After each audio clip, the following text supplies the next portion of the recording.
Independent thoughts, independent life. This is Chad Benson. In the 2 decades since Columbine, our nation has watched with rising horror and dread as one mass shooting has followed another, over and over again, decade after decade. We cannot allow ourselves to feel powerless. We can and will stop this evil contagion. In that task, we must honor the sacred memory of those we have lost by acting as one people.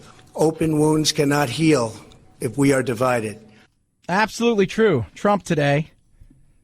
You know, you watch over the weekend the coverage of everything, and then what's going on today, because the blame game, you know, that's the most important thing. Who do you blame? It's got to be Trump's fault, right? Like El Paso is all Trump's fault. You know, it might be mental illness in over here with Dayton because, you know, this guy may be mentally ill. I mean, he leaned left and all that kind of stuff. We're going to ignore that because and we're not going to pay any attention to Chicago, right? And the 55 people that were shot this weekend. So, but this right here is what we're going to focus on. And we should be focusing on it. 22 people dead. 22. The shooter apparently is talking today. No remorse whatsoever. I read his manifesto. I normally don't do it, but I read his manifesto. He's a vile human being. A mess. You look at somebody like that and you think to yourself, sweet mama jamma, you were living among us? Awful. Awful, horrible, horrible thing. But we've got to come together. And I'm going to say this. Media's got a part to play in this. The media loves conflict. Conflict is interesting. Conflict will get eyeballs. It will. Conflict will get people to pay attention. So this guy is a perfect situation where we got conflict. We've got the narrative we want. We can all go on. We could bash the president. He could fight back. We've got something going on. We should be talking about. We have too many crazy ass crackers who are running around who listen to what Trump says and they don't get it. They don't. They think somehow he's speaking magically to them. They're not in on the fact that he is trolling people, pissing people off, playing the media game. And they think somehow, ooh. Now, this guy's manifesto, I don't use his name, said, people blame Trump, but I felt this way for many years, long before Trump came into power, but the media will blame it on him. Fake news. Talked about environmental and how we're destroying the planet. Doesn't like the Republicans or the Democrats. Hates big corporations. But his big fear is that America and the demographics are changing and that we'll have a one-party country. But you got to reach in and figure out what the hell's wrong with these people. How did they get to this point? Whether it's Dayton, whether it's Chicago, or whether it's El Paso. There's a feeling of helplessness out there for a lot of people. There is. Loners, people are looking for something, feeling like they've got to leave their mark in this world because they're pissed off and angry. I don't know what was going through the guy's mind in Dayton. 30 seconds to kill 9 people. 30 seconds to kill 9 people. And most gun experts, by the way, said the gun he had in the car would have done far more damage than the gun he used. And the police responded within the first minute. So think about what he could have done comparatively to El Paso, which took him a few minutes to get there. Why the anger? Why the pissed off? I think the media's got as much to play in this as anything. We've given a voice through social media. People take it and they use it. Sometimes it's good. Sometimes it's bad. Right? We have chased people away because we don't like their ideology. And rather than being able to pay attention to them, they've gone over to places like 8chan and 4chan where they can play this game all by themselves and get into an echo chamber and essentially be left alone. That's not good. But why the anger? And there's tons of it. You know, for all the talk of Russia wanted to divide us, we do a pretty damn good job of dividing ourselves. We do. In a lot of different ways, right? In a ton of different ways, we divide ourselves. It's frustrating as hell. Because I know the reality is, in this country, we're not as far apart as everybody would like to make it think on television. I mean, God, you watch TV this weekend, and even early this morning, people people talking over each other, screaming at each other. Who could virtue signal the most? Who could do this? Who could be that? Who could blame? Who could do this, that, and the other? And you're sitting there thinking to yourself, you know, the average person, I work with tons of people that are of Latin descent and, African Americans and, all kinds, gay, straight, the whole nine yards. And we're pretty much not divided on much. But you would make it seem like we're all walking around on eggshells ready to punch each other in the throats. It's not the reality of it. But when that's what's piped to you 24/7, you start to think that way. It's not. You know it, and I know it. Look, are there crazy lunatics out there who, for whatever reason, have gotten to the point where they think, hey, you know what? This country is falling apart, right? And the white person's going to be gone? Yeah. And do we need to pay attention to them? Absolutely. Are they a big threat? They are. 110%. You know it and I know it. Let's call it what it is. It's domestic terrorism. And we need to be on it. We absolutely need to be on it. Trump needs to be on it. He needs to be more forceful about it. And in a much better way. Because today he read, and I know I like it when Trump does Trump. And I know he's trying to be presidential here, but we know who you are. Just be you. White supremacy. These sinister ideologies must be defeated. Hate has no place in America. Hatred warps the mind, ravages the heart, and devours the soul. We have asked the FBI to identify all further resources they need to investigate and disrupt hate crimes and domestic terrorism, whatever they need. And they should. And they should be all over it. They should absolutely be all over it. The difference between El Paso and Dayton is everybody's coming out in Dayton saying, look, this guy was nuts. He was crazy. He had a rape list. He had a hit list in high school. He had all kinds of issues, right? He modified the guns he had, where in El Paso, it was like hours before, right? Same thing with Gilroy. Last week, seemed to be, a few days before, and it was very cryptic, and, nobody was following him on Instagram or any of these things, so it's not like anybody would really known any of these things. But why? We have to find out why. What's driving people? Because there is anger, and it's not video games. Trump tried to play video games today. That is the most asinine thing in the world. It's video games.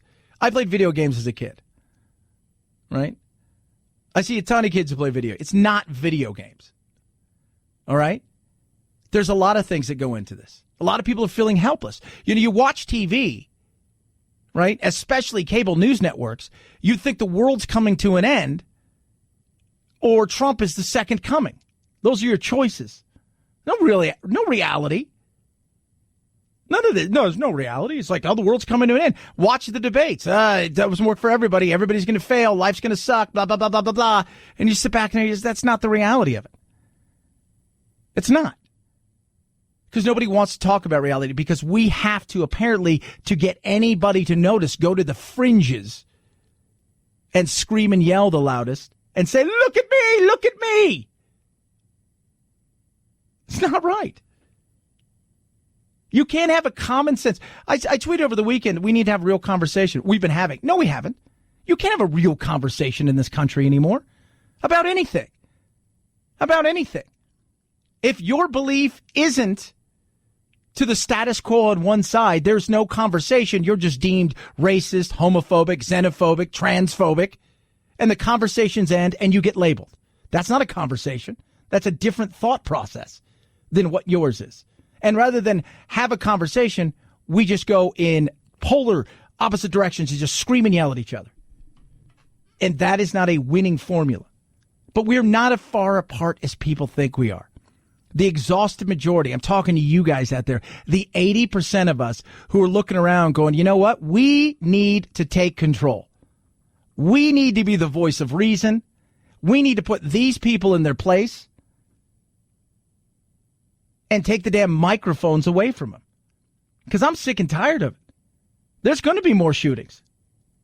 There's going to be more shootings where there's a crazy single white guy who's pissed off because somebody won't date him, or he feels the world is becoming browner and he's not going to be a part of it.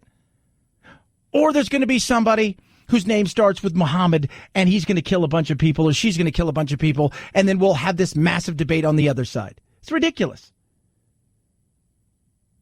It is. We can do better, but we need to take the conversation back. We need to understand what's going on in this country and realize there's for all of the quote unquote bad that's going on, there's far more good, and that doesn't sell apparently. And we're giving too much voice to idiots and to people who are more worried about clicks and follows and subscribers than they are about telling the truth. 323-538-2423. At Chad Benson Show is your Twitter. You can tweet at us. A lot of stuff to talk to. Break it down. And I want to show you something for all of the craziness this weekend. Somebody tweeted out something that was real. And for that, he's getting huge pushback. And he's quote unquote in the hot seat. And he shouldn't be in the hot seat. But it shows you what sells in this world. 323-538-2423. At Chad Benson Show is your Twitter. Feel free to tweet at me. You can text the program as well. Check out the Instagram. Man, I took a couple good naps this weekend, so I don't know if you guys know this. Last weekend, playing soccer, we've talked about this before. Phil and I have talked about this on numerous occasions. We, as you get a little bit older, right, like when you fall, right, Mitch McConnell, you fell. Sometimes you stay fault. And last Monday, I was running around. I'm playing soccer, working out a ton, and I fell. The field I'm on is not the nicest field in the world, and the ball got stuck in a hole, and I busted up a couple of my ribs really bad. And I've had some horrific nights trying to sleep. But my naps this weekend, thanks to MyPillow, were amazing. I slept so amazing. Goodness me. You get a couple hours of great sleep or 10 hours of great sleep, and you can do it with MyPillow. It changes everything. Now's the opportunity to jump on board and do something amazing with MyPillow. And people always ask me, do you really? Yes, I sleep with MyPillow. I've got a MyPillow mattress. I've got a ton of stuff from MyPillow. It is amazing. Put it to the test. $34.99 per pillow. 60-day money-back guarantee. It's the lowest price ever offered. 2 premium MyPillows, less than $70. Free shipping. What are you waiting for? Go to MyPillow.com. Use promo code Benson. 2 premium pillows, $69.98. MyPillow.com. MyPillow.com. Promo code Benson. 60-day money-back guarantee. Made in the USA. 10-year warranty. Washable and machineable, dryable cotton. You're going to love it. Free shipping coming straight at you. Call 800-983-4975 or MyPillow.com. Promo code Benson. Chad Benson Show.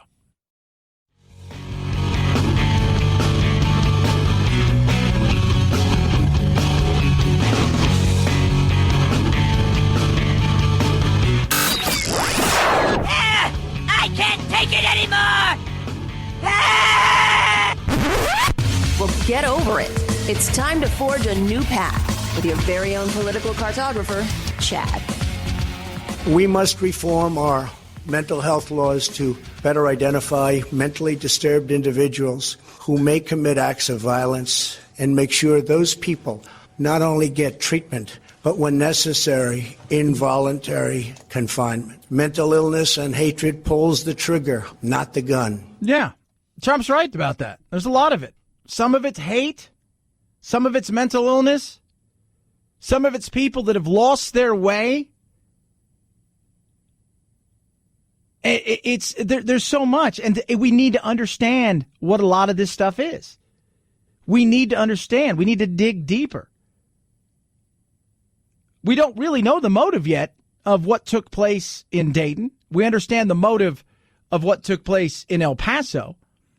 One of the things in his manifesto he talked about is there are too many people coming here, so he wanted to thin the herd, if you will, because he's hoping for the universal basic income and says we can't afford it with all these people here. It's just, I don't blame Andrew Yang for that. But in politics today, it's a blame game. That's just it. Who can you blame? I got to blame Trump, right? Because of the dog whistle. Because he says stuff that is enticing to people who are white nationalists. Well, you know what? Having a strong border, I want a strong border. Well, then you're appealing to white nationalists. People are going to say that. So what? We should have open borders?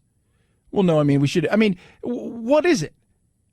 Do I like the rhetoric at times that he tweets? No. Do I think at times he goes overboard? Yes. Do I understand, though, and get it, that he's also a troll, like a troll on the internet, where he's looking to twist the screws, if you will, and to piss people off to get them to react? I do. But there are people out there who don't get it. And the mental health side, I don't know what took place in Dayton. He killed his own sister. Was it a domestic dispute? What I do know is 30 seconds killed 9 people. 30 seconds. People in his high school are talking about how nuts he was, how scary he was. He had a rape list and a hit list. They had to close the school one day because of him. He had issues. How in God's name did he get a gun? How was there no red flag? Well, did he get it legally? Did he get it illegally? Well, there's loopholes here. People will find a way to do stuff. That's the other thing. Just because you can put in the most stringent gun laws, see Chicago, doesn't mean that it's going to stop anything. But all questions we need to talk about. The one thing we're not talking about is how do we understand what's going on? In particular, why especially young white males are so effing angry. Why? What is going on in their minds? What is happening? 323-538-2423. At Chad Benson Show is your Twitter. You can tweet at us. You can text the program as well. Touch a little bit more on this. Bill Maher said some funny things this weekend, Friday night, and some things that were very true. We'll touch on that. It's the Chad Benson Show.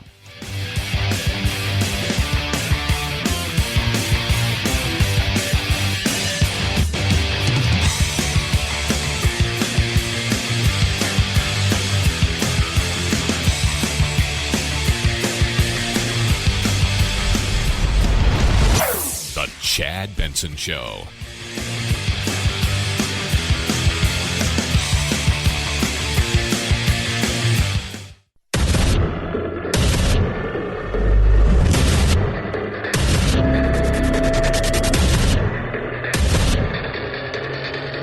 Independent thoughts, independent life. This is Chad Benson. Can confirm that if all the magazines that we recovered from the suspect were completely full, and we have not had a chance to examine that. We just know we have magazines with bullets in them, but if all of those were completely at full capacity, including the loose rounds found on the ground near him, as well as in a backpack that he carried, he would have had a maximum of 250 rounds in his possession at the time. That right there is Police Chief today talking about the shooter in Dayton. And other people are saying that if he would have used the other gun that he had in the car, apparently, he would have done more damage. But the reality is 30 seconds is what it took for him to do that much damage before they were on the scene. There were, it was a busy place, an area, I guess, where a lot of people frequent, and kind of like kids and everybody partying, and police were there. They were able to respond within the minute it started to happen. And in doing so, think about if it would have taken 2 or 3 minutes. He already had body armor on. And they came loaded for bear to take him on within those seconds. We have recovered 45 caliber shell casings, 16.233 caliber shell casings, and 1 shotgun shell casing. 65 shots toward the shooter. He had body armor on. Now the question is, why? Right? Why? Everybody's looking for a why. We've got young men in this country who are a mess. Not all of them. I mean, I read an article this weekend that 20% of millennials say they have no friends. Are you kidding me? They have no friends? How do you have no friends in this day and age? What's the deal? I'm just curious. That's a problem right there. That's a huge problem because people then, when they don't have friends, they do what? They're searching for something. And what are you searching for? I don't care if it's a gang.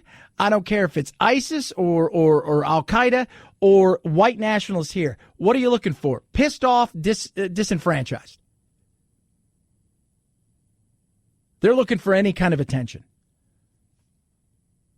We need to understand this. We do. And that right there is a big part of it. How do we understand the insanity of this? That somebody woke up, started feeling this way, and over the space of weeks, months, or even years, builds up such a hatred to the world. Whether it's the shooter in Dayton or the shooter in El Paso. Towards a group or the world that they have to take it out on those people to make themselves apparently feel better, like they've accomplished something.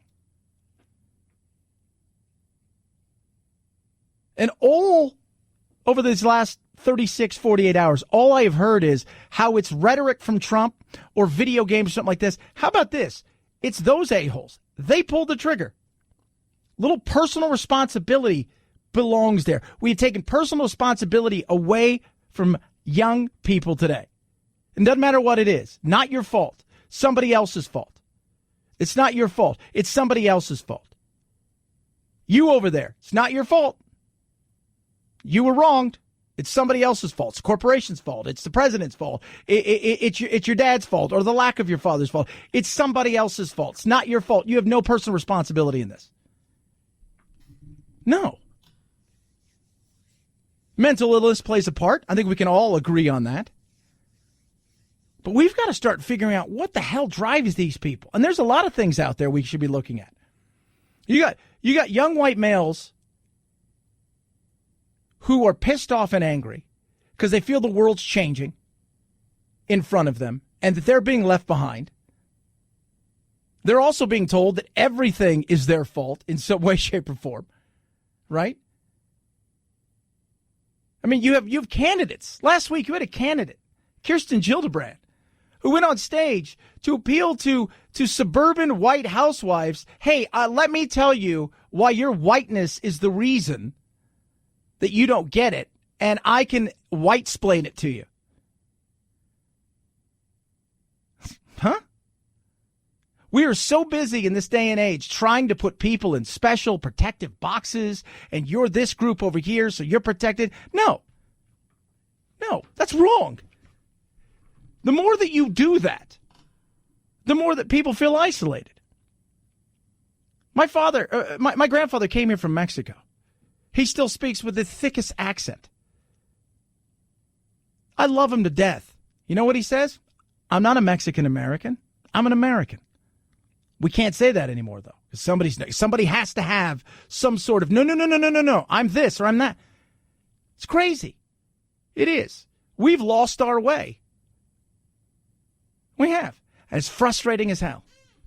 There's ways of going about doing this and actually sitting down and having real dialogue and conversation, but we'll never get to that point because nobody wants to talk about things that are real. Nobody wants to sit down and go, all right, let's look at data. Let's talk about stuff. Let's have an open dialogue with no name calling. None of that stuff. Don't do it. Why? Because you've got to be protected in some way, shape, or form. Right? It's nuts. It is. We don't like that. And we don't like to hear data that we don't agree with. Case in point this.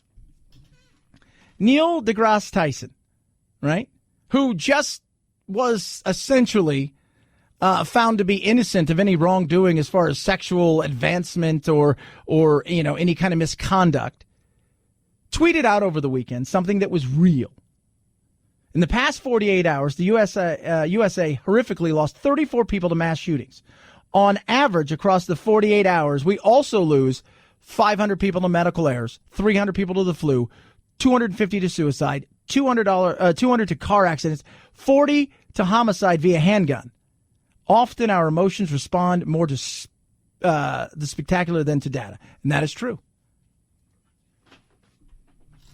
That is true. Think about it. We lost 500 people to medical errors. People being administered the wrong drugs. Surgeons messing up in surgery. I mean, that's... Never hear about that. Why? Because there's no politics in that. There's no politics. For all the talk that the politicians throw out there, they love the divide. The divide raises the money. The divide gives them a monster to fight against. Doesn't matter if you're right or left or right. The divide keeps them relevant because they're here to fight for you, whoever you are. It's nuts. It's nuts. It really is. But that should put it into perspective. That absolutely should put it in perspective. It's crazy, but 500 people to medical errors, 250 people to the flu. But there's no politics in it. So there's no, we should really, because who's going to be pro medical errors? But we need the foe and we need the battle. And that's what you get on television all the time. Is the battle. And it's frustrating. 323-538-2423 at Chad Benson Show is your Twitter. Feel free to tweet at us. Over the weekend, Bill Maher was being Bill Maher.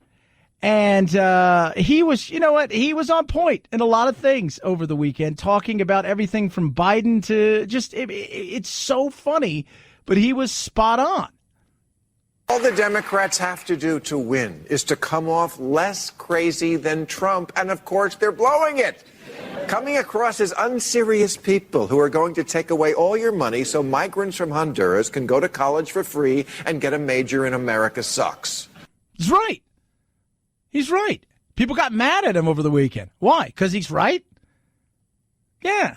You want to know why people are pissed? They hear this all the time. Well, that seems like, yeah. America does suck. I mean, we have people here in this country who are completely anti-America, right? They're America for all the good that it gave us, but then they want to remake America in such a way as to whitewash the past, talk about how we are America only because of the bad that we've done, and that they're going to fix it, and then anybody else who supports any of those things that we've done in the past or who we are, that somehow you're evil and bad. Now, do I want Biden to be president? Not really. But Biden's the only Democrat who beats Trump in Ohio. He's like non-dairy creamer. Nobody loves it, but in a jam, it gets the job done. He's right. He is. He's absolutely right. But it's funny because you watched last week, and I talked to several people who, are like, Chad, they're not for open borders. Listen to them talk. Listen to them. Try to understand. And this is where you can understand people who are quote unquote, the shooter, the hate-filled, evil shooter in Texas, who in his manifesto talked about the craziness of just essentially allowing anybody to come here and feeling like you're being overrun. And listening to one party go on stage and say, well, no, we're going to decriminalize the border crossings, and then we're going to give people a path to citizenship. And the only one who stands up is Joe Biden's like, oh, hold on a second here. That's insane. That's insane. It is. You've got schools now that are filled, colleges, with people who we debated last week. We talked about last week what? That Colorado University was talking about using the word American or Americans we should debate whether or not we should even have this conversation, that maybe we shouldn't use it. You could just be a citizen of the United States. It's like, because that's going to offend somebody. College is battling whether or not we should get rid of the flag. Yeah. Real conversations we should have. You wonder why people feel disenfranchised? Because we're doing it to ourselves. Trust me, the Russians didn't have to do a lot to sow social discord in this country. We'll just take it from here, guys. 323-538-2423 at Chad Benson Show is your Twitter. You can tweet at us. Fun stuff. I got fun stuff, including a big announcement from one of my favorite television channels I'm very excited about this, right? We need to smile. We do. We need to smile. Every day, speaking of our first responders and their families and their friends, I work with an amazing organization. They're called Wounded Paw, and they are doing something amazing. They're rescuing dogs that would be euthanized, training them to be service dogs, and then getting them to the men and women who need it. Our first responders, our veterans, and their families. And it is amazing. 20 veterans a day on average are committing suicide. But with Wounded Paw Project, what they're doing is changing that. They're saving a paw to save a life. And it is incredible. They are transforming shelter dogs into service dogs. That is, they say it can't be done. They are doing it big time, but they need your help. I want you to go to woundedpawproject.org and check out what they're doing. You're going to be amazed at the things they're doing, and what they're looking for is help. You know, you get a tax-deductible gift. They're looking for your extra car, truck, RV, even a boat. If it flies or floats, they don't care. They'll take it. Even if you think, hey, it's not going to run, you won't get much for it. Trust me, it's going to go a long way. You get a great tax-deductible gift. They also take cash. Check them out. Call 844-6784-PAW. That's 844-678-4729 or woundedpawproject.org. Woundedpawproject.org. You'll be saving a paw to save a life. It's the Chad Benson Show.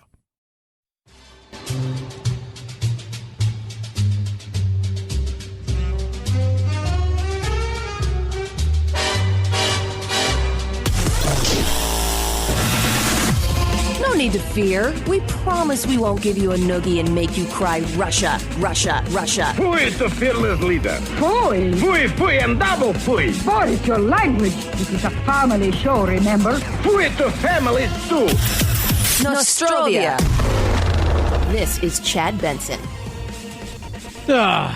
Speaking of phooey, man, Putin's got some trouble, right? They're protesting over there. People are like, is it coming to an end? I don't think you guys understand how the pooter does thing. I'm going to say no, it's not coming to an end. I'm just putting it out there, just throwing it out there.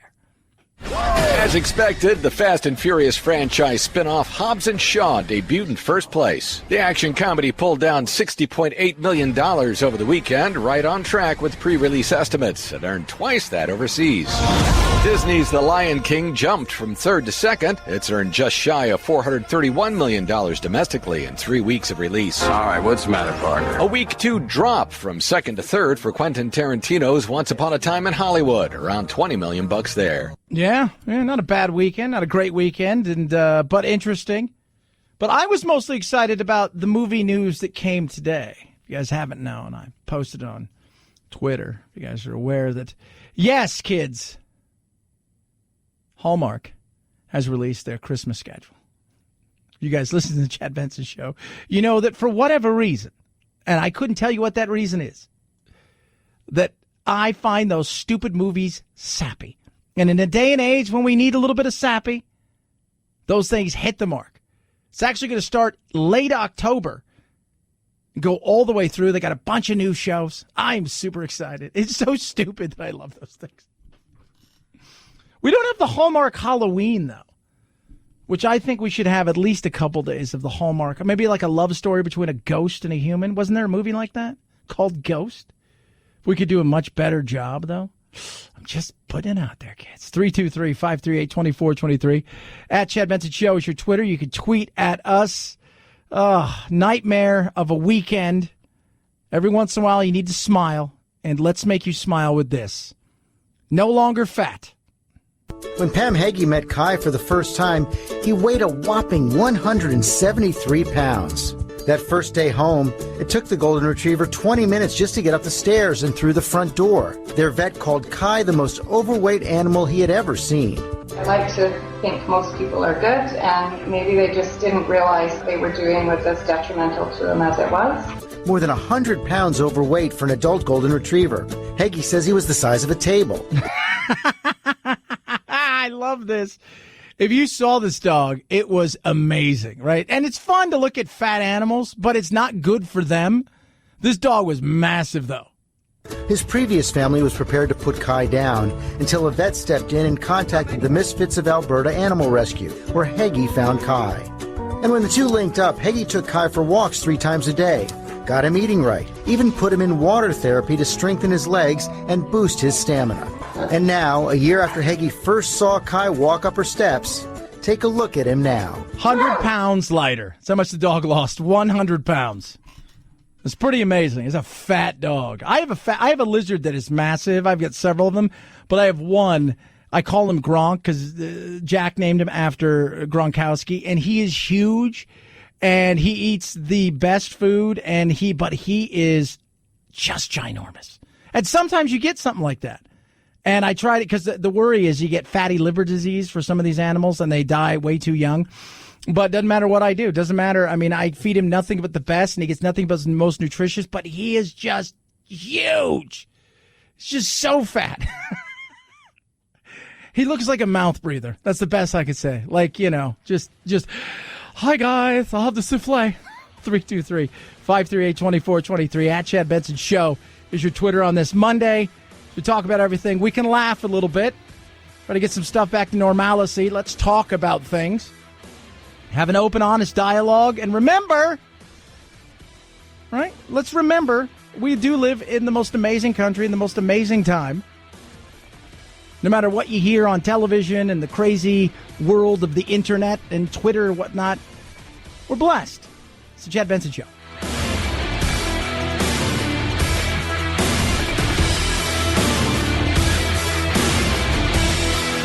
This is the Chad Benson Show.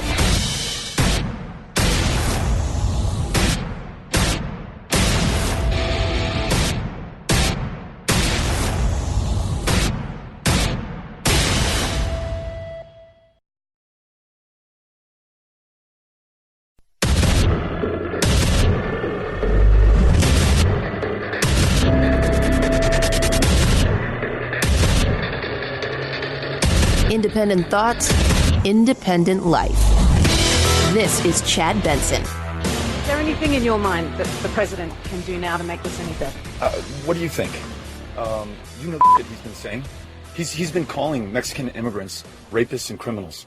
I don't know, like members of the press. What the? Hold on a second. It's these questions that you know the answers to. I mean, connect the dots about what he's been doing in this country. He's not tolerating racism. He's promoting racism. He's not tolerating violence. He's inciting racism and violence in this country. So, I don't know what kind of question that is. Beto! Angry, pissed, upset. I understand. Is there anything Trump's going to say today outside of I quit and it's all my fault that would have made anybody on the left happy? No, there's not. There's not anything. Once again, I've got to point out, 2 people are responsible for the shootings this weekend. Of those 2 people, that the media will blame everything but those 2 people. All day I have watched television throughout the day, turned around, and all day all I see are people on there talking about, was the rhetoric that did this, it was this that did that, it was this. No, it was 2 asshats who decided that they were angry at stuff. Mostly they were angry about being bored. They were born. I'm angry about being bored. And so they were going to take it out on the world. It's the Mexicans' fault. It's the Central Americans' fault. It's the Venezuelans' fault. Anybody that's coming across the border, it's all their fault. So I'm going to take it out on them. Right? And then everybody goes to the manifesto and they talk about this, that, and the other. And he says invasion and this, that, and the other. But he also said, Trump's not to blame for this because I felt this way for a long time, much longer before Trump got there. But we'll ignore that part. Right? And then the other guy, we're still trying to figure that out. And I say other guy because I refuse to use their names. I do. They're scumbags. I don't want to give them anything. I don't want to promote them. He's pissed off at his sister. But you know what? He liked Elizabeth Warren. Should we blame her? He says he wants socialism. Should we blame Bernie? What? No. Does the rhetoric help? No, it doesn't. It doesn't help at all. You know that and I know that. We all understand that. But the reality is in the end, 2 people made horrific choices this past weekend. 2 people made awful, vile choices, and they're the ones who need to be held responsible. Trump came out today, delivered, It's the way I kind of feel about the whole thing. It was an kind of press conference, right? Blaming video games, which I got to be completely honest with you, I call BS on that. Are there mental health issues? Yes. Is it video games? No. But he came out and did what a lot of people wanted him to do, but it's just never enough. White supremacy. These sinister ideologies must be defeated. Hate has no place in America. Hatred warps the mind, ravages the heart, and devours the soul. We have asked the FBI to identify all further resources they need to investigate and disrupt hate crimes and domestic terrorism, whatever they need. Yeah. And that's what it was. The guy in El Paso was domestic terrorism. He had this just bizarre, warped world that he was living in. And again, both of them were pissed off at the world for whatever reason. They were angry about being born. But they're both responsible for this. They're both responsible for this. They were the ones who decided to take action and to do something horrific. Does the rhetoric help? No, because I don't think people understand. They look at it as a dog whistle. It's a dog whistle, Chad. You just don't understand. It's a dog whistle. That's what it is. He's signaling that it's okay to do things like, no, shut up. Shut up. Do people feel emboldened? Some may. But the reality is there's a plenty that goes into this. The Dayton guy killed his sister, right? And by the way, the police officers returned fire within 30 seconds of the first shot. They were there. He still managed to kill 9. Something to think about. And it took about 5-6 minutes, apparently, for them to arrive on the scene when it came to El Paso in the Walmart. Horrific incidents. Both of them. Awful. But let's put responsibility where responsibility needs to be, and that is at the feet of the people that did this. For whatever reason. Mental illness maybe played a part in the Dayton one, and we obviously understand that there was a lot of things that went into the cuckoo for Cocoa Puffs asshat belief that this guy had in El Paso. Both vile. One no longer with us, and the other one, well, the other one happened to do it in Texas, and as we all know, they have a speedy process in Texas. But now, how do we get past this? That's the question that needs to be talked about. How do we get past this? Simple. We get past it. We move forward. We look up. We stop dividing ourselves into special groups of victims and non-victims and this, that, and the other, and we start to move forward. We start having real conversations where we don't denigrate and demonize and label each other as racist, homophobic, xenophobic. It's okay to talk about immigration right way. It's okay to talk about real things. Let's start doing it. But remember that politicians across the board have a part to play. All day, all I've heard people do is just talk about how awful the president is, how this is his fault, how he's nothing but a racist and a Nazi and all of these things. And I'm sitting there thinking, you don't think people hear that and think, whoa, it's all those things. And but if he says something, he's bad, come on. We can do better. We deserve better. We do. 323-538-2423 at Chad Benson Show is your Twitter. You can tweet at us. A battle is going on in the stock market. It is ugly. The Chinese and the United States of America are battling it out. The stocks felt it today. Stocks dropped 3%, their worst showing of the year after China let its currency weaken past a key benchmark and vowed to stop buying U.S. agricultural products. Stocks fell more than 700 points during the day. Advisory Group's chief investment officer writing to his customers that the trade situation is off the rails due to the president's tariffs, and using those import taxes to solve legitimate U.S.-Chinese economic issues has failed miserably. President Trump insists China is paying the price on those taxes. Many U.S. companies insist American consumers are. Yeah. The reality is the consumers are. It'll be passed on to the corporations. It'll pass it on to the consumers. I don't care what Trump says or Larry Kudlow or any of them. We will pay for it. Is there something bigger at play? Yes, there is. When you saw this over the weekend, you saw what happened, them devaluing the currency. It shows a lot of things. First of all, they're really feeling it. They're absolutely feeling the crunch of this.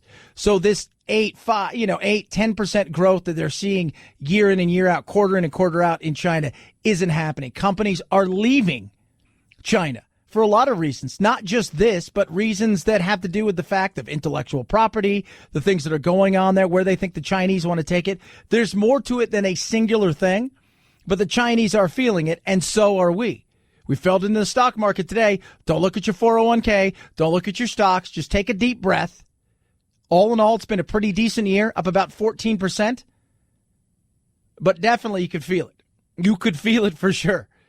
Now, the president's got to be sitting around, take all this away. Because remember, for the shootings and everything that happened, we are a nation of very limited attention span. So by Wednesday, Trump will have said something else potentially happened. We could be on to something else. And by the middle of next week, they'll be battling it out, talking about impeachment, talking about this, that, and the other. Then they'll be back, and the next thing you know, they'll be doing all kinds of things. And this will be, sadly but true, but a small little thing, unless it's brought up at the debate when it comes to guns. So that's the reality of this. The economy, in many ways, is still a much bigger thing overall when it comes to voting. But Chad, I know, sounds horrible, but that's the truth. I mean, this weekend, my goodness, Neil deGrasse Tyson tweets out, let's put it all into perspective. 500 people will die in 48 hours because of medical errors, and we don't hear anything. It's because no politics besides, right? Like nobody, there's not one politician's like, man, I am totally pro medical errors. Nobody's that. So there's no politics in the flu. There's no politics in the flu. Zero. No politics in nobody's getting up going, I'm pro-flu. And you're like, oh, I'm anti-flu. Nobody's doing that.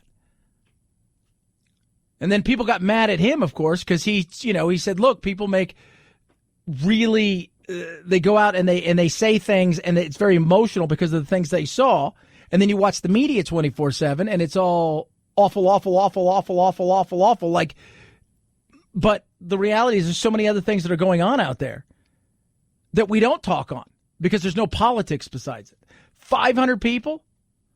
Think about it. 500 people in the same space of those two shootings died because of medical errors. The wrong medicine, right? Doctors in surgery, several different factors. There's no politics in it. So why talk about it? 323-538-2423 at Chad Benson Show is your Twitter. You can tweet at us. Try to take a deep breath, have a little fun. We'll find out what's trending. Oh, yeah. Also, it's a national day. What day is it? Every day is some sort of national something day. This one should make you laugh a little bit. You can text the program. You can tweet at us as well and check out the Instagram. I posted something funny on Instagram today because I think we needed it. It's the Chad Benson Show.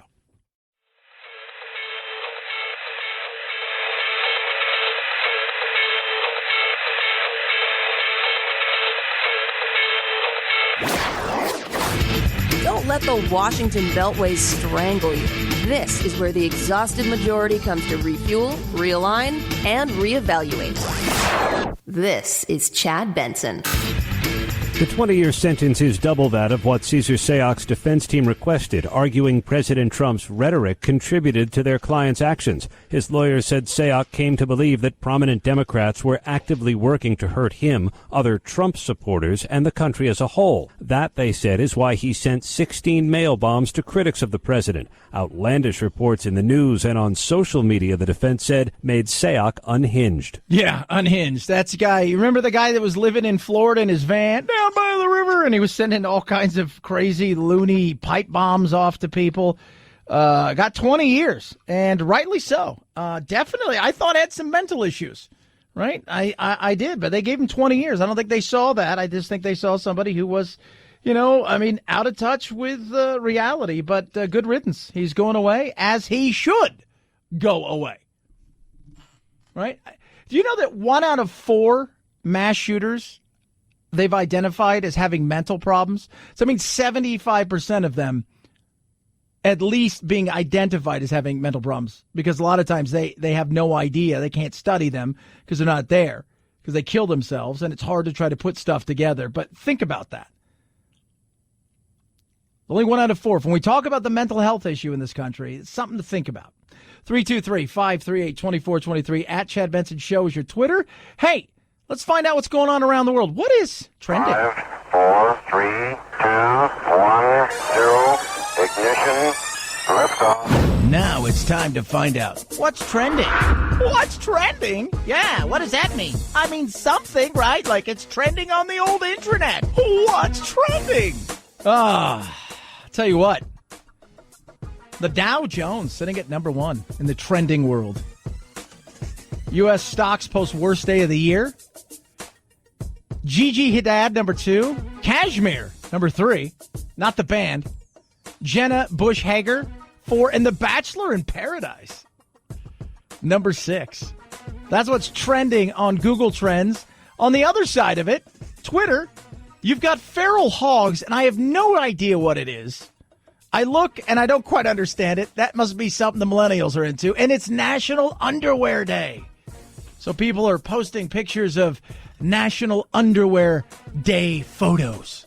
So if you have a chance to check those out, feel free to do so. But it is National Underwear Day, and that's been trending all day, which is good, right? Every once in a while, you need, I was talking to a couple of people today. You've got to take your mind off some of this stuff because it will get to you. We make it seem like this is a 24/7 full of hate. I work with all kinds of people who live in the different world of the political spectrum. Some are over here in a different world. Some are over here in a different world. And we all get along. We don't fight. Right? We may have disagreements. We may have some good debate, but we don't fight. We're not arguing. But if you watch the news 24/7, by God, you would think that's all anybody's doing. All they do is just fight. That's it. And that's not it. That's not real. That's not the reality of it. And you know that because you're out there in the world too. 323-538-2423 at Chad Benson Show is your Twitter. What's in that can? The guy lives in Ashland, Oregon, and didn't realize what he'd done until his life savings was in the back of a truck on its way to a sorting facility in Northern California. He'd been keeping the money, $23,000, in his shoebox. And apparently he didn't write cash on the outside or "don't throw this away." He absent-mindedly tossed the box into the recycling bin. But he was able to track down a manager at that sorting facility who told workers to look out for the box. And sure enough, someone found it. When the guy got it back, he said only $320 were missing. No, it's not bad. And let's be real. You didn't know it was in there, so maybe $320 wasn't missing. Maybe you just miscounted. But this is why we have banks. It's that simple. This is why we have banks. Put it in the banks. What if the banks go bankrupt? They're not going to go bankrupt. Put it in the bank. Right? Just put it in the bank. What are you doing? What are you doing? Because here's the thing. If something would have happened at a bank and they said, your $23,000 is missing, they'll make sure, right? They're insured. They're going to get your $23,000. If you throw it away and it's never found, what do you think happens? You ever have that relative where you think, I know they got money? My grandfather's that way. My uncle and I, in a weird, morbid way, we've talked about it, because Grandpa, we know, is hidden money all over the place. So if and when, unfortunately, sometime, hopefully far, far away, we're going to go through the house. Chad, that's wrong. We're just saying he trusts the bank, but he was also a little cash happy. 323-538-2423. At Chad Benson Show is your Twitter. It is the Chad Benson Show.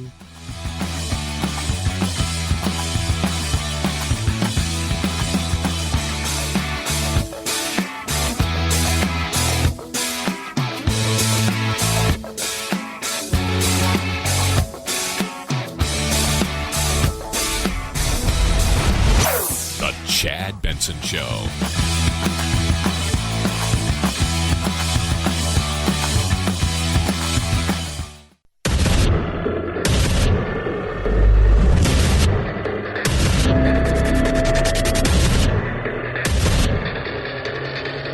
Independent thoughts, independent life.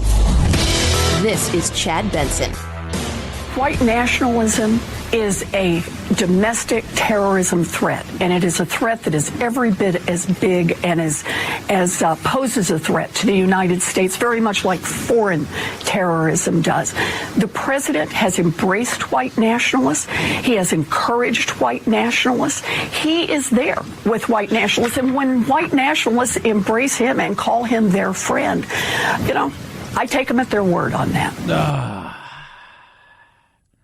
All weekend was a weekend of blame Trump. How about this? Responsibility goes to the person who pulled the trigger. Let's try personal responsibility. The asshat that killed people in El Paso did so not because Trump brainwashed him, because he's just an awful human being. That's why he did it. The person who killed in Dayton had some issues that were serious. The school had been shut down one time before because of him. He had a hit list and a rape list. And by the way, huge supporter of that lady, Elizabeth Warren. I do not think she had anything to do with him at all. Zero. Zilch. Do they listen to Trump, the white nationalist, and feel emboldened? They do, because he doesn't buy into political correctness and he goes out and trolls people. Do they not get it? There are some out there that don't get it. That's as much about making noise and saber rattling and poking the media to get them to react to stuff. And they hear it as a dog whistle. Yeah. But you sit back, look, here's the personal responsibility. Both those guys killed people this weekend because they chose to. For whatever reason, mental illness, white supremacy, the feeling that they're lost, they're pissed and angry at the world, and that the world has to pay the price for it because they're losers. Yeah. But in the end, the choice was made to drive to a Walmart in El Paso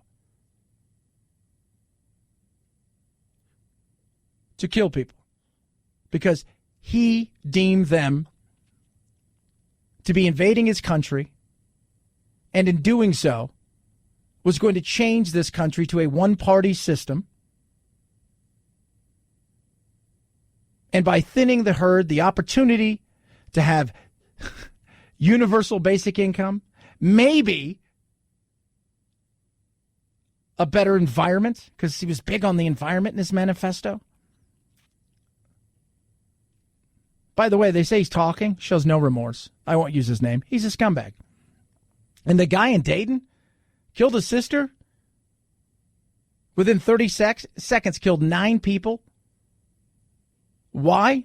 Nobody knows. What they're saying is it's probably hate for everybody. Probably couldn't find a girlfriend.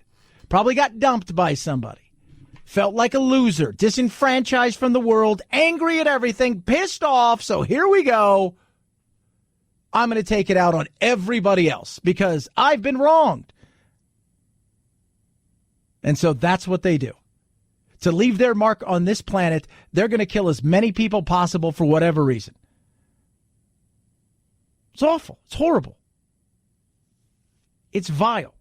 But let's look at personal responsibility. Let's get a little bit of that back. And say, hey, wait a minute here. Trump, yeah. He's a troll. Trump, yeah, says things that easily can be construed as dog whistles. 110%. No matter what he says, by the way, no matter how much he condemns any of this, it still doesn't matter. White supremacy. These sinister ideologies must be defeated. Hate has no place in America. Hatred warps the mind, ravages the heart, and devours the soul. We have asked the FBI to identify all further resources they need to investigate and disrupt hate crimes and domestic terrorism, whatever they need. Yeah, that sounds great. We also got to look at mental health. We got to look at a lot of different things. But we first and foremost, the thing we need to do is try to understand who the hell's pulling these triggers. Young, angry white men, disenfranchised, pissed off at the world. Why? World's getting a little darker for them, right? A little more diverse. They're being told as kids now, You guys are the problem of the world. You guys are. You guys are the problem. America's the problem. They start buying into it, start believing it. Feel a little bit more withdrawn, a little bit more angry, can't find a girlfriend. Who comes to them? People on the internet. Give them an opportunity. Hey, don't worry, pal. I'll be your friend. Man, those Mexicans over there taking your job, they're going to ruin everything. And they buy into that stuff because they're looking for somebody. Something. They're looking for something of why they can blame somebody else for their problems without the personal responsibility. Then maybe you're just creepy. Maybe you're just kind of a loser. Maybe you're a lot of different things. And if you got your crap together, maybe life would be a little bit different. But nope. And then we blame the gun. It's the gun's fault. Because the gun what? Talk to him? Right? Is that it? Is that what the gun did? No. They chose it. They planned it out. They thought it through. And they did it. That's what happened. That's exactly what happened. Now let's figure out why. Let's talk about this. Let's talk about why these young white men are pissed off and angry at the world. Some of it is mental health. I think the person that was in Dayton had a lot of issues. I think he had some serious, serious issues.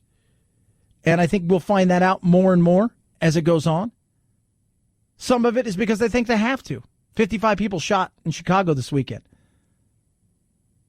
Why? Gangs, drugs, turf, battle over money.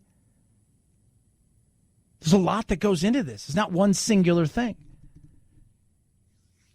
But why? Why the anger? Where does it come from? Why this feeling of helplessness and loss?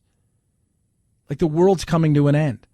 And so your best bet is to take out everything on everybody else. These are fair questions to have. Questions we should be having. Right? Instead, it becomes, well, it's Trump's fault because he tweets mean things and he says horrible things, and these are all dog whistles, and everybody takes it as a wink, wink, nudge, nudge, go kill. Comes out today, says, boom, this is all bad. Racism's bad. Bad, bad, bad, bad, bad. Beto. Those chants that we heard in Greenville, North Carolina, send her back, talking about our fellow American citizens duly elected to represent their constituents in the Congress who happen to be women of color. He is a racist, and he stokes racism in this country, and it does not just offend our sensibilities.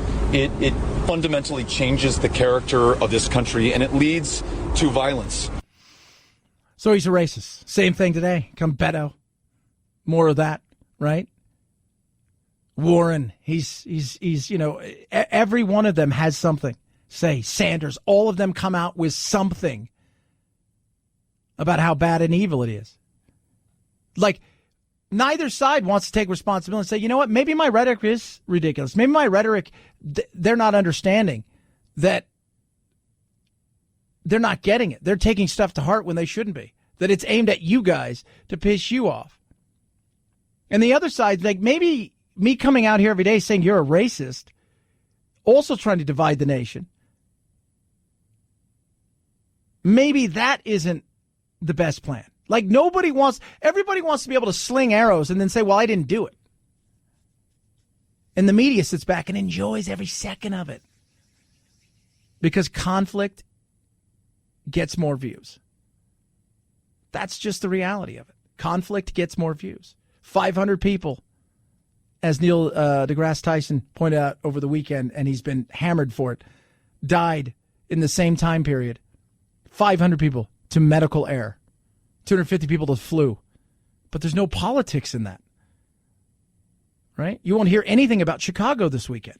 Why? Because the politics isn't good.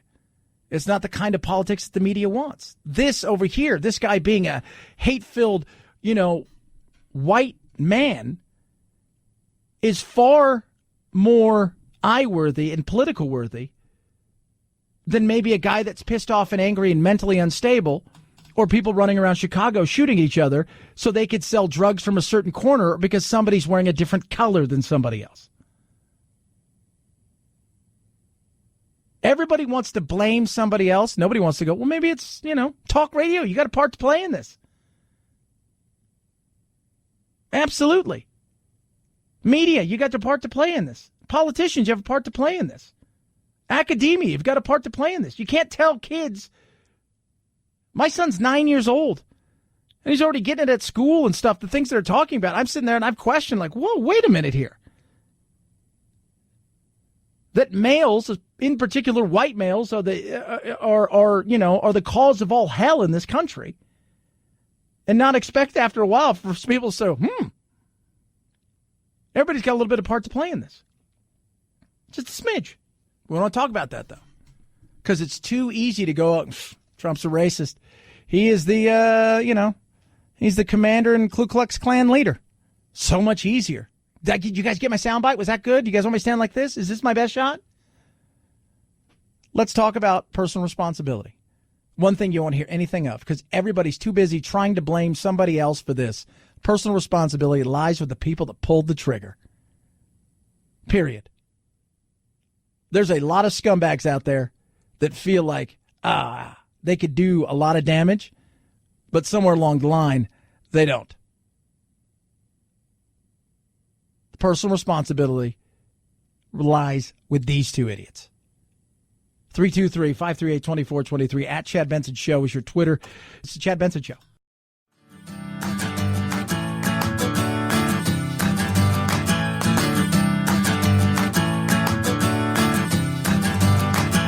Running with scissors sounds great compared to this. Say what? Shark! Beachgoers in Florida are on high alert after 3 shark attacks on the same day. The first incident happened Saturday near Miami, where a fisherman was bitten and rushed to a trauma center. Friends say the man was fishing on a 23-foot boat overnight off Key Biscayne. And just hours later, 2 other attacks by New Smyrna Beach, known as the shark bite capital of the world. Bull shark. What, Chad? Bull shark. No, that's what it is. Bull shark. It's not gray white. It's the bull sharks. Just awful, horrible creatures that are amazing, that are just, they're ferocious, and the testosterone that's rolling through them, and they will bite anything.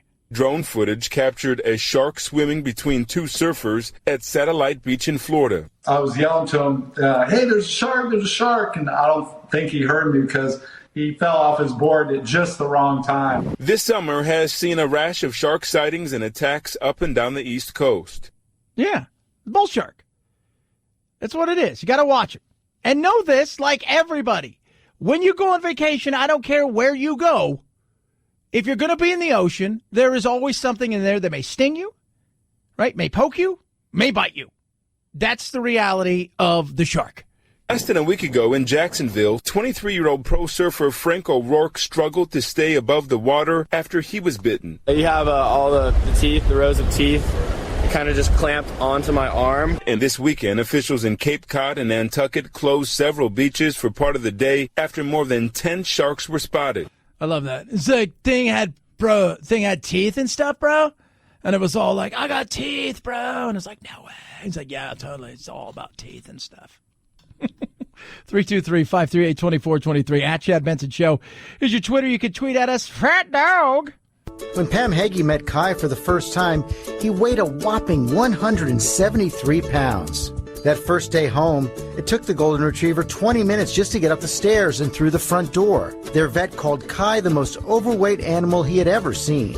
I like to think most people are good, and maybe they just didn't realize they were doing what was detrimental to them as it was. More than 100 pounds overweight for an adult Golden Retriever. Heggie says he was the size of a table. Like, you shouldn't laugh. I have a lizard like that. His name is Gronk, and he's massive. He's huge, and he's a garbage can. I could put a peanut butter and jelly sandwich in there. He's going to try it. Like the other lizards, like, you're not fooling us. But he will. I'll have it. I'm not going to say no, and I'll try it. And he is a garbage can. But he gets nothing but the best. We rarely feed him live because it's not good for their liver. He gets a lot of eggs, he eats better than most people eat.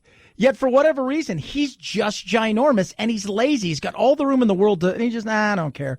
I'm good with the life that I'm leading. His previous family was prepared to put Kai down until a vet stepped in and contacted the Misfits of Alberta Animal Rescue, where Heggie found Kai. And when the two linked up, Heggie took Kai for walks 3 times a day, got him eating right, even put him in water therapy to strengthen his legs and boost his stamina. And now, a year after Heggie first saw Kai walk up her steps, take a look at him now. Yeah. He's lost a ton of weight. He's lost about 100 pounds. Now he looks like a Shar-Pei. That thing was so, like, it didn't even look real. If you guys haven't seen it, you just go online, type in 100-pound dog loss, and you're like, that doesn't even look real. Crazy. Think about this for a second. You poison your beloved wife or husband, as this guy did his wife, and he gets jail time, as he should, but wait to hear the sentence. Therese Kozlowski says she knew something was wrong 2 months after she filed for divorce from her husband Brian last July. Her vision began to get blurry. She installed surveillance cameras in the kitchen and says it showed her husband putting 8 antihistamine pills into the coffee every day. I believe this was attempted murder. Brian was trying to kill me to keep his comfortable life from slipping away. She took the spiked coffee to her attorney and moved out of their suburban Detroit home. Her husband pleaded no contest in June and apologized. He was sentenced to just 60 days in jail on weekends. The prosecutor is now appealing. Yeah, think about 60 days on weekends. So he's just going weekend jail, and her attorney's pissed. It almost appeared as though the judge was more concerned about the defendant's freedom and the defendant's employment than about the safety and security of our victim. And that's something that we cannot stand. But here's the thing, though, and this is what I will throw out there. If she is worried that she is not going to, he's going to have to end up paying her something, would you rather have him working or lose everything and then you not get something? I mean, I think it's a fair question right there. So that's something that's very real. Like, okay, what do we do here? The weekends, right? Or nothing. But you've got to make sure that he stays away from her. Benadryl. That's what you went with, Benadryl? Like, how much Benadryl did you get? Where can you get that much Benadryl? You can't even go to a store and get Benadryl without figuring out. When's the last time you went and got Benadryl, Phil? You were telling me they want your ID, you have to sign 3 things, your thumbprint. Yeah, it's a real pain in the butt. Super pain. It's harder to get Benadryl than it is to get a gun. Chad, you made it funny in a day when you're not supposed to. 323-538-2423 at Chad Benson Show. Your Twitter. You can tweet at us. Come on, laugh, people. I posted something funny on the Instagram, the IG. I just saw that Travis Scott is with Kylie Jenner. Put roses for her birthday all over the house so you can't even see the floor. And my first thought is, who's cleaning that up? Just who's doing that? Because it isn't me. Chad Benson Show.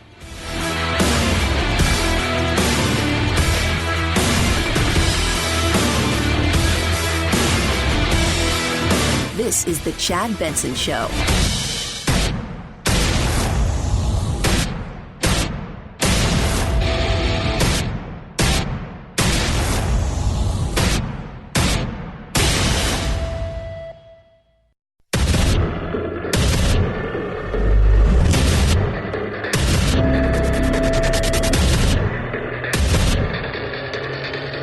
Independent thoughts, independent life.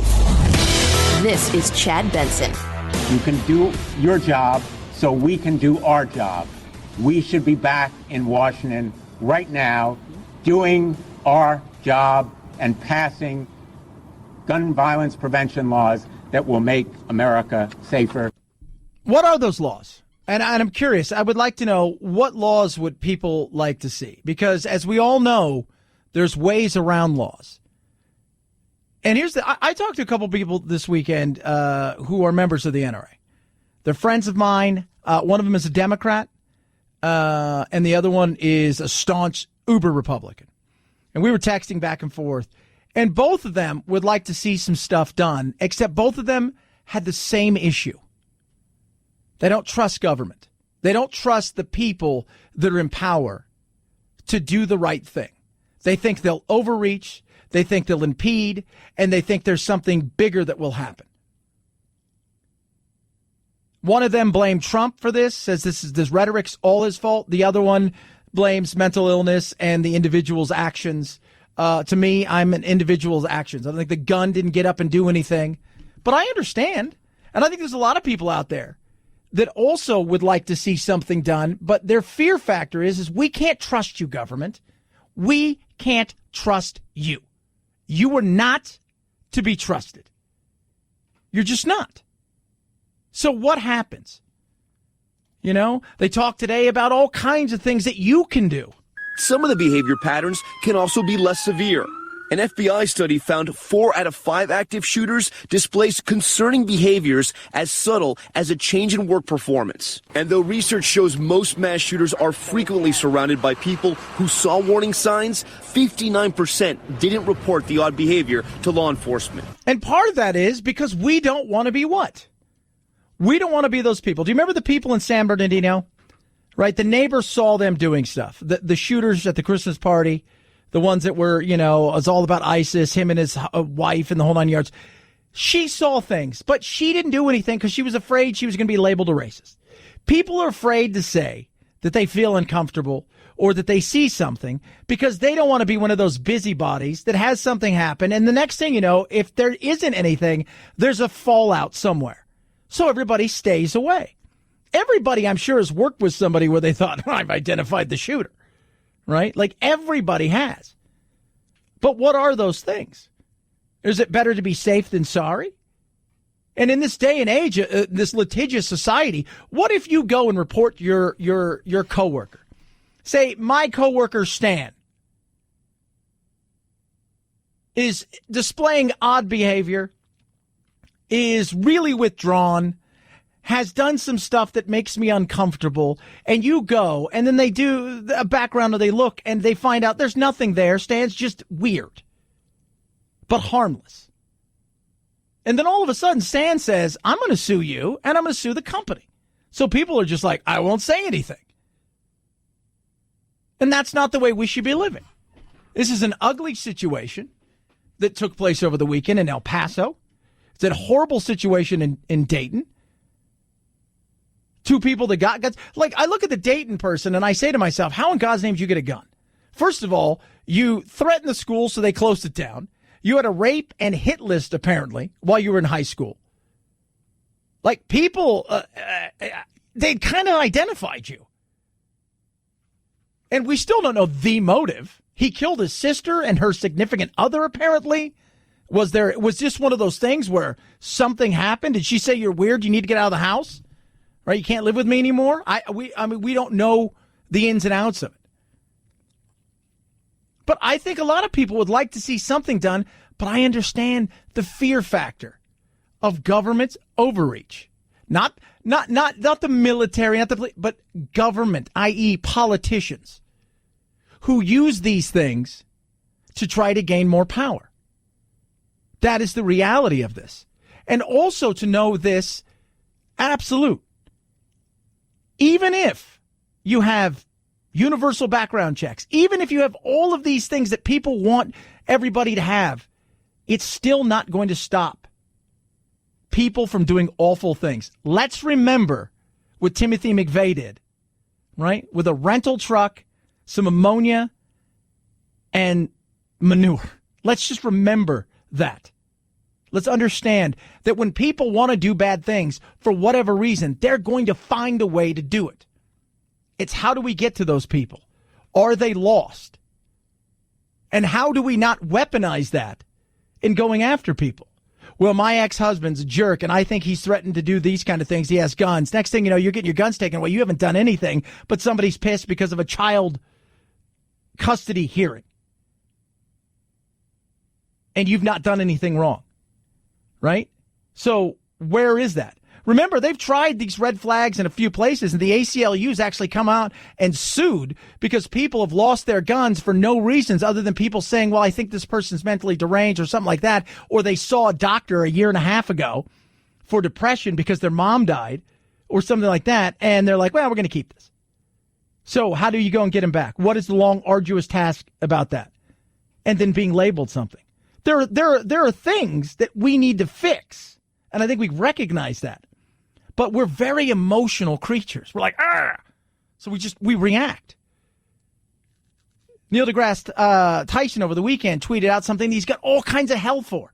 Why? Because he pointed out that there is an emotion that comes with this, right? But 500 people die because in the same time that these shootings happened, 500 people died because of medical errors. 250 people to the flu, 250 car accidents. He was going down the line.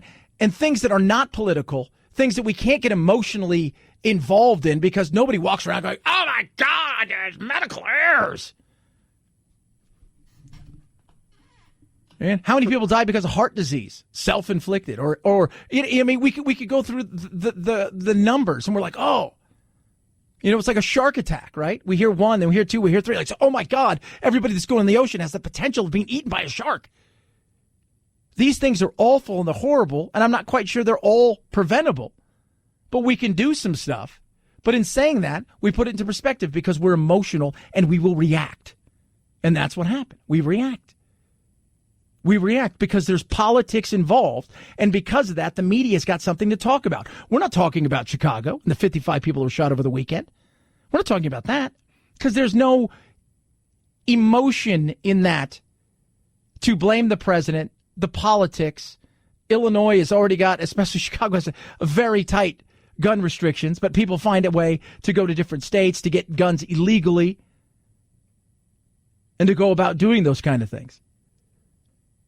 And because it's gangs, because it's a different color, or you're on the corner that we want to sell drugs on, or we're getting back in a vendetta, there's no politics there unless you're in Chicago.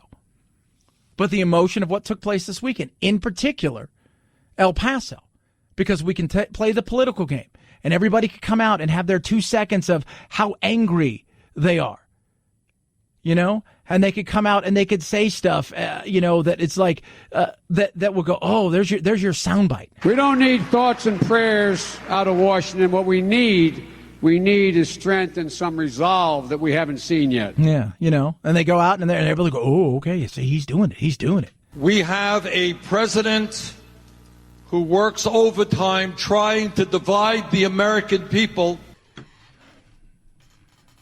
And by the way, both sides enjoy the divide in the American people because both sides are able to capitalize it. That is very real, right? You don't think the left enjoys the divide? They don't think they rabble-rouse their base? All day long, you're told, even before this weekend, he's a racist, he's a xenophobe, he's a homophobe, he's a transphobe, he's, you name it. And that's okay to do something like that. And anybody who votes for him is the exact same. You don't think that pisses people off? You don't think that upsets people? Damn Skippy, it does. So there's issues.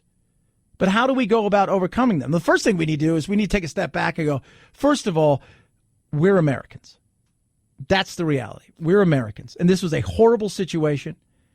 And we can overcome this and we can find solutions, but it's not going to be perfect. It is not going to be perfect. We do have an issue with people who are or domestic terrorists, white supremacy, that feels like somehow they've got the opportunity to go out there and to spread their hate. Is it as big as people think? I do not believe so. Is it ugly? Absolutely. Is it in the forefront? Yeah. Why? Because of the president, because the media enjoys the division, right? They feed off of it. But there's ways of combating these things. There's ways of looking at these things, but it's not going to be perfect. We're not going to build a utopia of perfection. It's just not going to happen. We can try. We can try to get close, but there will still be issues. But the first thing we need to do is realize we're Americans. Period. Case closed. We're not African Americans. We're not Mexican Americans. We're Americans. That's it. Don't care about the color of your skin, what you identify as, any of that stuff. We're Americans. We need to stop dividing ourselves based on victimhood and social standings and this, that, and the other, and realize we're Americans. And now we need to take this thing on first and foremost head on together. And that includes looking at the media and the role in this, looking at our politicians and the way they talk to each other. And it's not just Trump and a lot of the crap he says. Both sides like to fire at each other with all kind of vitriol and hate. And one side wants to stand up and go, morally, I'm superior because my hate trumps your hate. Well, that's wrong. It is. We can do better. And we need to start by putting people in positions of power to represent us that aren't clowns, who aren't in there just for themselves, but for the people over the party. 323-538-2423. At Chad Benson Show is your Twitter. You could tweet at us. The Socialist of America met this weekend. Wait till you hear this. I don't even know how to describe it, but you're going to want to hear it. And flight shaming. It's new. It's exciting. It's very European. Chad Benson Show.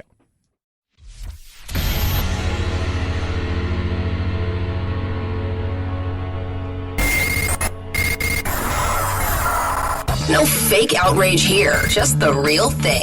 The Chad Benson Show. Johan Hilm took a long train ride to start his vacation. If he had flown from his home in Stockholm to his destination in Austria, he could have gotten there in a couple of hours. Instead, he stayed on the ground. It took him more than 30 hours to get there by train, bus, and ferry. Hilm joins a fast-growing number of Swedes who have started taking trains instead of flying to do their part in protecting the environment. Yes, it's flight shaming. It's new. Scandinavians are definitely leading the way for flight shaming because they don't like the fact you leave a carbon footprint. And I was laughing about this last week because all of these people got together in Europe to, talk about, Google brought everybody together, talk about climate change. They all flew there in the private jets and their 100-foot yachts. They floated there and they did all these kind of things so they could tell everybody else how to live their life. Flying is often the single worst thing people do for global carbon emissions. A single plane trip can send out as much carbon dioxide as a year's worth of commuting to work in a car. Some Swedes are trying to cut back, and it's enough to unsettle the Swedish aviation industry. Passenger traffic on airplanes is down nearly 4% so far in 2019, while train travel is up by a third. There you go. So what does that mean? Are we done? Are we done about, is this it? Are we going to get rid of traveling like this because it's bad? 2 weeks ago, I think it was 2 weeks ago this Thursday, was the busiest day in the history of aviation. And I was reading it, and then I go down and I read the comments, because the comments in any of these things are always more entertaining than the actual article. And it was shame on people for flying, shame on people for going anywhere, shame on people for doing this. You're destroying the earth. Shame, shame, shame, shame, shame. So my question is, what do you do? What's the alternative? We don't fly anymore, and that's it?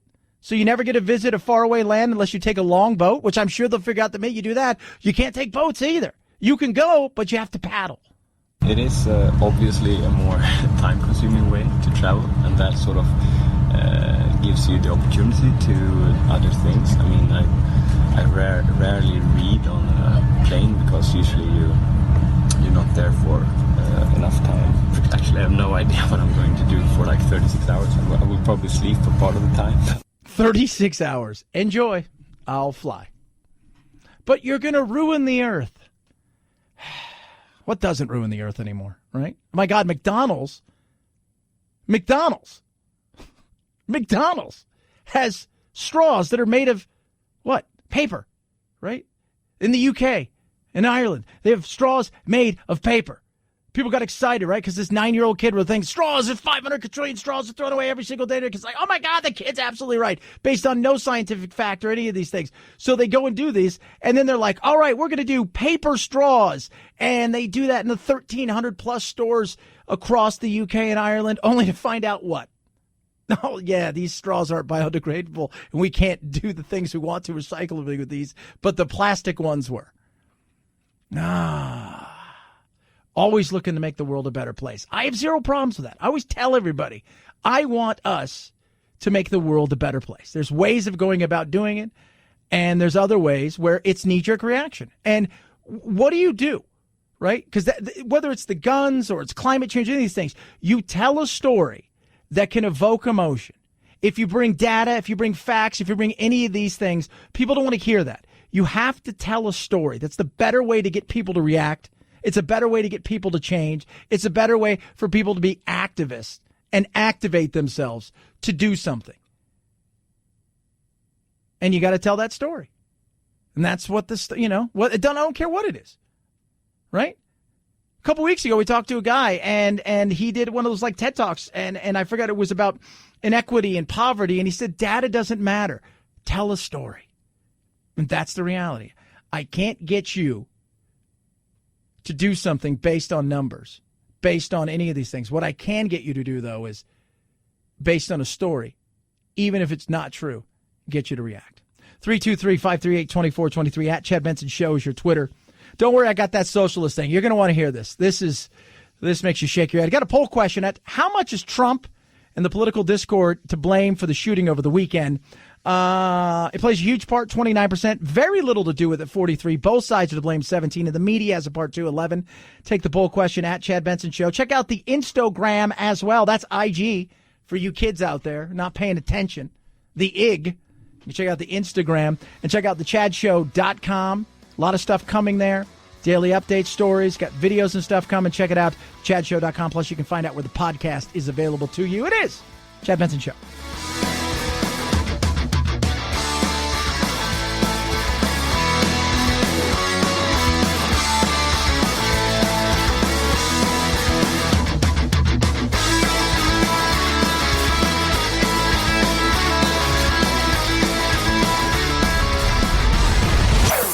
Chad Benson Show.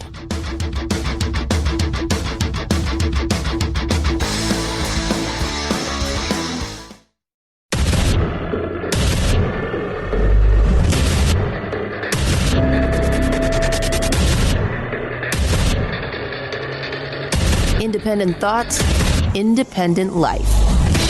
This is Chad Benson. The person that is responsible for this shooting is the shooter. At the same time, if you're in a position of leadership, you set the tone for the country. And there's no question that this president is setting a tone of division and fanning the flames of bigotry and of hate. You know, he's not making it any better. He's making it worse. Julian Castro, look, I agree with some of what he said there, even to the point where, yeah, Trump is saying things that, you know what, they're not getting. They don't get it. Right? Understand who you're dealing with here.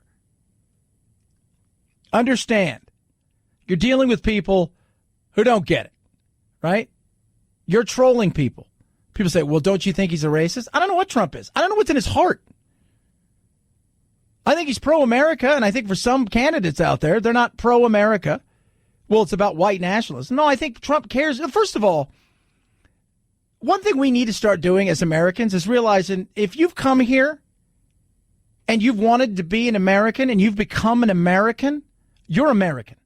I don't care where you came from before. You've chosen to be an American, right? You're an American. You're not African American. You're not Latino American. You're not Honduran American, Mexican American, Asian American. You're an American. Period. Case closed. So if we're all going to be one, then we need to start being one. But yeah, he fans the flames. And there are people out there that aren't understanding that, yeah, at times he's trolling the media because he knows he can tweet something and they'll overreact. But the responsibility lies with the shooter. In this case, the shooters. That's who it lies with. They pulled the trigger. They're the ones who are responsible. That's the reality of it. Can Trump do a better job? Yes, I think he can absolutely do a better job. Does he need to do a better job? He does. And at the same time, right, all weekend it was Trump's fault. He's a racist. Trump's fault. He's a neo-Nazi. Trump's fault. He's a fascist. He's a white supremacist. Trump's not welcomed in El Paso. And you're sitting there going, okay, so there's no stoking the fire on the other side. You want to be able, because we live in this world nowadays, and this is what social media has given us, this opportunity to sling arrows, to throw a punch, and to run away. And if you dare defend yourself, well, then you could be a bad person. Look, Trump has, in more than one occasions, and not just when it comes to race, and again, no matter what he says, no matter how much he damns these people and white supremacists, no matter what he says, people on the left don't care because they already think, well, he's already done something, right? This is who he is, and so that doesn't matter. And that's frustrating because he needs to do a better job explaining away these clowns and these idiots that are out there doing this, feeling like they're doing America some sort of favor. But the other side wants to be able to say all kinds of horrible things and feel like they can get away with it too.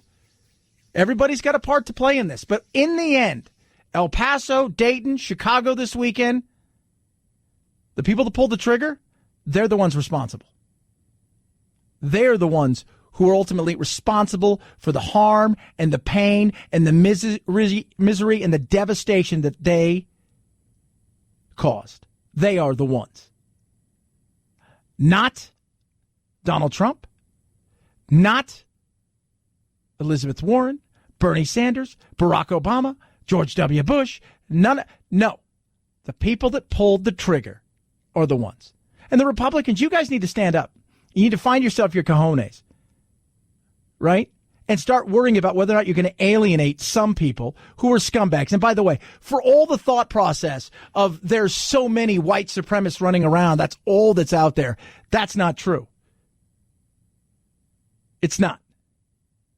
But there's enough out there that they make enough noise, and you need to stand up and say, these scumbags, these trailer trash roaming around, POSs, right? They need to be stopped. When I was in England, we pulled a joke on another host who was his idea. We actually were joking about it. He was going on vacation. We pulled a joke that he was going to be fired and I was taking over his slot because I was going to fill in for him. I was on after him and we pulled this joke. And so we do it. We have fun. It's pretty funny. I come in the next day and I get told, I come in, they're like, hey, Chad, you need to come in early. I'm like, oh, wow. What happened? So I come in the next day and there's some people from Scotland Yard there. And they're like, look, that little joke that you guys pulled, why it was not, you guys haven't done anything wrong. People think it's real. And the guy that I was working with, Caesar the Geezer, he had gone on vacation. And he was a big host out there and he had the crazy late night show. And it was, and he had a rabid following. And one of the groups that followed him was a group called the National Front, which is a white supremacist fascist political party in the United Kingdom. And that's still active right now. They had to put me under watch. That's Scotland Yard outside of my apartment and at work because they were worried because they were threatening to kill me. There are loonies out there who don't get it. We finally had to get a hold of Caesar on his vacation. We called him Caesar the Geezer to get him to call in to say that this was a joke. And you're just sitting there like, these people are loony. They don't get it. They don't. They don't understand it. They don't understand satire. They don't understand the fact that people troll. And yeah, Trump's language. Know some of your audience. Good, bad, or indifferent. You guys ever see the movie Christmas Vacation? Right? I don't know if you remember this, Phil. Do you remember in Christmas Vacation when Chevy Chase freaks out at the end and he says, oh, somebody needs to go grab my boss on the hill, and his cousin Eddie goes and does it? He says it, and that guy takes it as, oh, yeah, that's what you want me to do. Yeah, so some of the rhetoric is real because people think it's real. They do, and that's wrong. But in the end, the responsibility lies with two people, the people who pulled the trigger. And the more that we talk about these sick, twisted individuals, the more that we find out who they are, how they got to this point. The guy in Dayton seems to be more of a person who hated the world.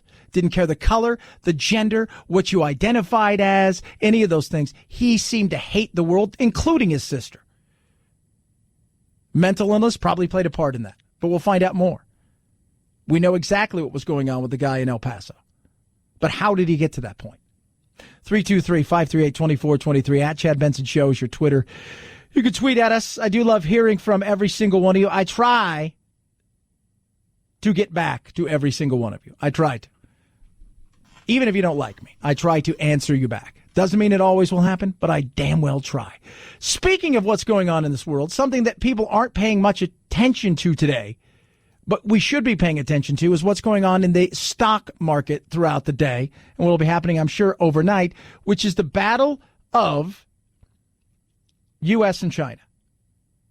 Within the first hour of trading, the Dow spiraling more than 500 points. Investors concerned over the breakdown in trade talks between the U.S. and China. China signaling it will take necessary steps, countering with its own round of tariffs. That after President Trump threatened to impose a 10% tax on $300 billion worth of Chinese goods. That would kick in September 1st if both sides cannot come to an agreement. The tariffs could impact everything from clothing and cars to computer electronics. Analysts say with U.S. consumers and businesses picking up the tab. Yeah, absolutely. And when the business picks it up, it gets passed to consumers, period, case closed. I don't care what Trump says. That is the reality of it. You'll be paying more for certain things. But it also signals that China's got some issues, and they're struggling here. And Xi Jinping is, for all intents and purposes, she is in trouble. They pay attention on a daily basis. Every day he's running for re-election for that day. So some of the stuff they've done over the weekend includes China went and devalued their currency. And so what that means is it makes it easier for them to export stuff. Yeah, making things, they're doing all they can to fight it because they're feeling the pinch. But take a deep breath. Let's all remember. The market's still having a pretty good year overall. This is a bad day, and it's not to say that things can't continue to, be in a little bit more volatile situation, but I think we have to keep our wits about us a little bit. Yeah, so just take a deep breath. It will get better. It can get better. All right, just one of those things. But I think it shows you that there is something here that is going on, and the Chinese are struggling. I mean, not only they have the fight going on with us with the tariffs, and I'm not a fan of tariffs, but it's more than just the business side of things. And I think that's something that people need to understand when it comes to what's going on with China. It's more than just the business side of the political world, i.e. the stock market and exports and imports. It's more than just that. China and us are battling out to find out where we are going in the world and who's going to be the leader in that world and how we're going to get there. Is it going to be a system like the Chinese? Or is it going to be our system? And China has big designs. So it's more than just that. But yeah, they got issues. And they got Hong Kong right now. And I'm waiting to see what happens there. That could get ugly. That could get super ugly in Hong Kong very, very fast. What happens then? What does the world do if China unleashes hell on the Hong Kong people who are just, they're over it? And their fears and worries that they've seen it slowly but surely happening, and they put their foot down. What happens? What does the world say? Does the world stand up and say, no? 323-538-2423 at Chad Benson Show. It's your Twitter, kids. You can tweet at us. Love hearing from every single one of you on this Monday. I posted it. This is a very interesting story. So George Hamilton, if you guys don't know who George Hamilton is, for the younger listeners out there, he's 80 years old, or almost 80 years old, and his whole thing is he's got this devilish smile, and he's always had he's been the tannest human being on earth, and he's a star. He starred in tons of movies in the 60s, 70s, 80s, 90s, and he's just a caricature of himself, and he's hilarious. But he basically said, look, I'm 80, I've never voted before, and I don't think actors and actresses should be talking of politics because they just, they got no right to. I don't know what they're talking about.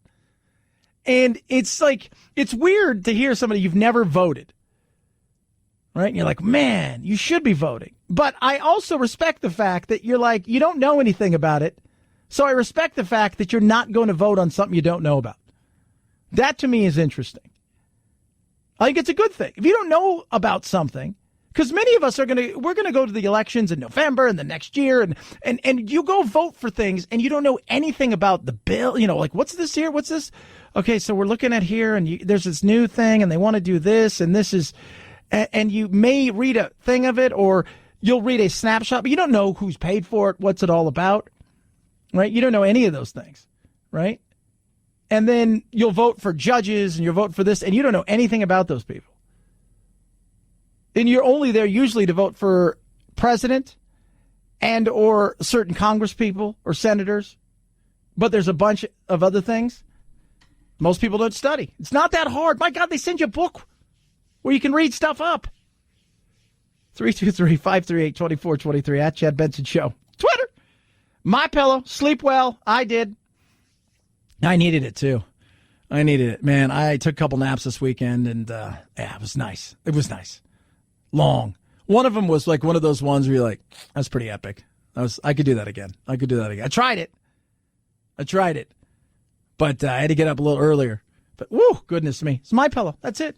It's just MyPillow. Little changes go a long way. People ask me, do you really use it? Oh, God, yeah, I do. You're going to love it. 60-day money-back guarantee right now. Nothing to lose. 2 premium pillows, right? They've got the regular pillows. They got the premium pillows. $34.99 per pillow. Less than $70. Shipped directly to you. 60-day money-back guarantee. Free shipping. It is amazing. Made in the United States, 10-year warranty. You can wash and dry these pillows. I say when you first get them, stick them in the dryer for about 15, 20 minutes, fluff them up, and away you go. And again, 60-day money-back guarantee, so they're putting their money where their mouth is. Now is your chance to try it. Less than $70. Get 2 premium pillows, free shipping, 60-day money-back guarantee. Go to MyPillow.com. Use the promo code Benson. That's MyPillow.com, promo code Benson, or call 800-983-4975, and the promo code is Benson. It is the Chad Benson Show.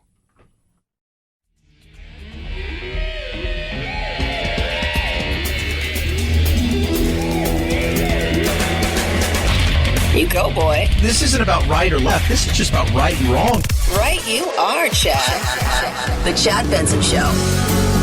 Well, all the heavy stuff we talked about all day, if you want to see something hilarious, and you should want that, check out the viral video going around of a Brazilian gang leader, right? He was caught by prison guards in Rio as he tried to escape visiting hours. His plan was to walk out of the front door dressed as his daughter. It is hilarious because they caught him and then they basically took off all of his stuff. He had a shirt on, a jacket. He had a fake mask on and hair. It was absolutely hilarious. If you've not seen it, now is your chance to go take a look at it. It is everything that you would want insanity to be when you're just sitting there shaking your head going, how did we get here? That's how we got here. Craziness, right? Craziness. People are willing to do crazy things. That's just it. Should you or shouldn't you be a socialist? Well, this is something that was the socialist of America got together. And I want to just listen to these excerpts from their starting their meeting and how they go about starting their meeting. And you just shake your head and say, this can't happen. A quick point of privilege, quick point of personal privilege. Yes. Guys, first of all, James Jackson, Sacramento, he, him. I just want to say, can we please keep the chatter? By the way, Chad Benson of Phoenix, Arizona, he, him, he, ha, ha, ha, ha. Just want to say, can we please keep the chatter to a minimum? I'm one of the people who's very, very prone to sensory overload. There's a lot of whispering and chatter going on. It's making it very difficult for me to focus. Please, can we just, I know we're all fresh and ready to go, but can we please just keep the chatter to a minimum? It's affecting my ability to focus. Thank you. Thank you, comrade. Okay. Comrade. Thank you, comrade. Okay. Is there a speaker against name, chapter, pronoun? Point of personal privilege. Yes. Please do not use gendered language to address everyone.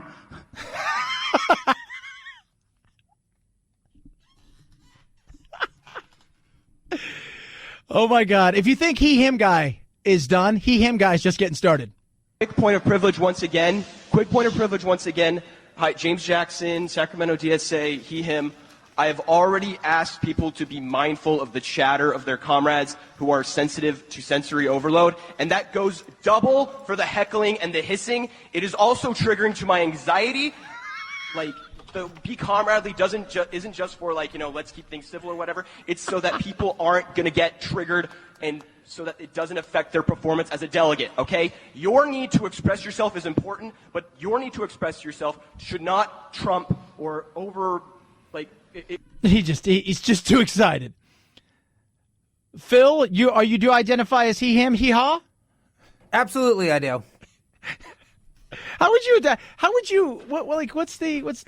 is it he, him? Does that mean cisgendered that you recognize? I'm so confused. He, him, comrade. Socialist of America. Getting together, kids. Having fun. They want to rule America. How would you like to have to answer the phone with Chad Benson, he, him? Sanity. 323-538-2423. At Chad Benson Show is your Twitter. You can tweet at us. Check out thechadshow.com. Grab your podcast from there. Smile, everybody. It's going to get better. I promise you that. Because life is good. Night-night, Jack.